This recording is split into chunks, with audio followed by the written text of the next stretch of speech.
اقول لك نومي، ايش راسك كبران؟ والله تدري هالايام اكل جبن هواي.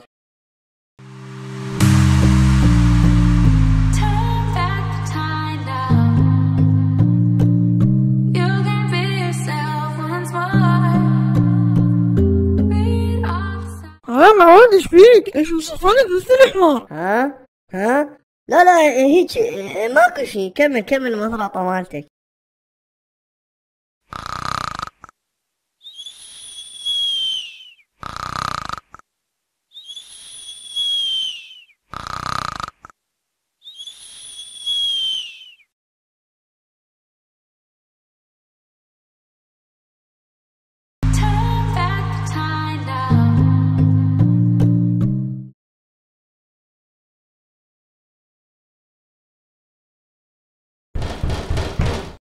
طرطور شلونك؟ اليوم جاي من الصبح ايش عندك؟ اقول لك نومي، انا وقعت في الحب. يا حب هو انت وجهك وجهنا عاد؟ هاي علي ولك؟ وانت شنو كأنك راس مطي؟ المهم نومي يا اخيك، اريد باي طريقة اصاحب هاي البنية وارد مساعدتك. يلا ما يخالف يساعدك، بس هي من هي البنية؟ هاي بنت جيراننا جدد بالمنطقة. طرطر انت وقف هنا وانا اصعد هناك اراقب، من تجي اعطيك خبر وتحضر. يلا ما يخالف.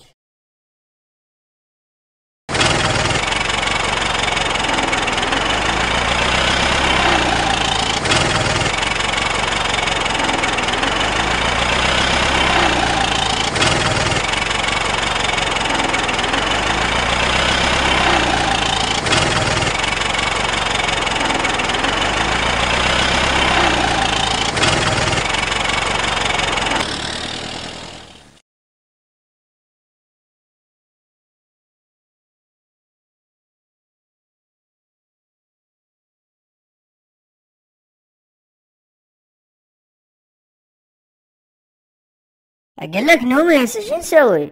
عندي فكرة، خلينا نكتب رسالة وتروح تنطيها لها. ايه خوش فكرة، يلا خلنا نكتب. خلينا نروح اجيب ورقة وقلم. انا اقول لك ايش تكتب: الى حب الابد الما يصعد وينزل.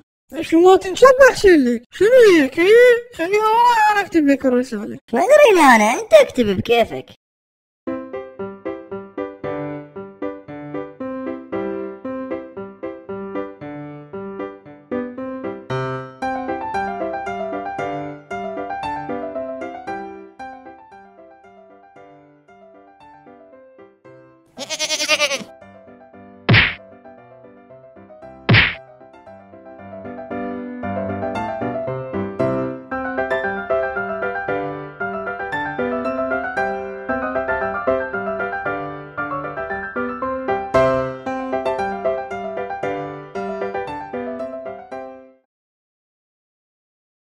طرطر الخطة هسه من تجي البنية انت تدخل قدامها. ما يخالف نومي. يلا اجد حضر روحك على ما تدخل. يلا ادخل.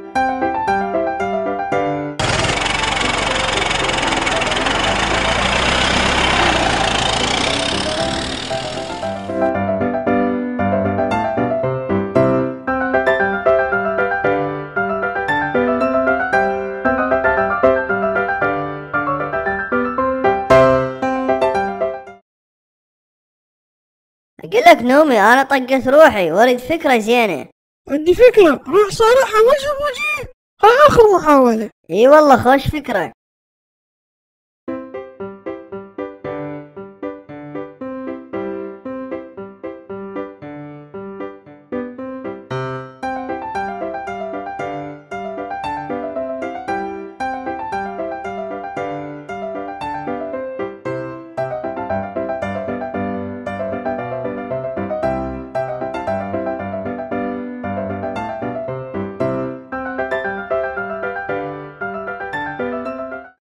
ذاك ايش قد فقر.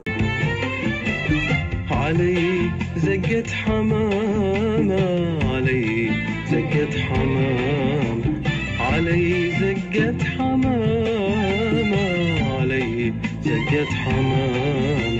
هدومي توسخت، مواعيد تبعثرت. ما تنسون السبسكرايب واللايك، والأهم فعلوا جرس الإشعارات، وانتظرونا كل خميس حلقة جديدة من بيت أبو نومي. يلا خلنا نروح بعد أنا، في أمان الله.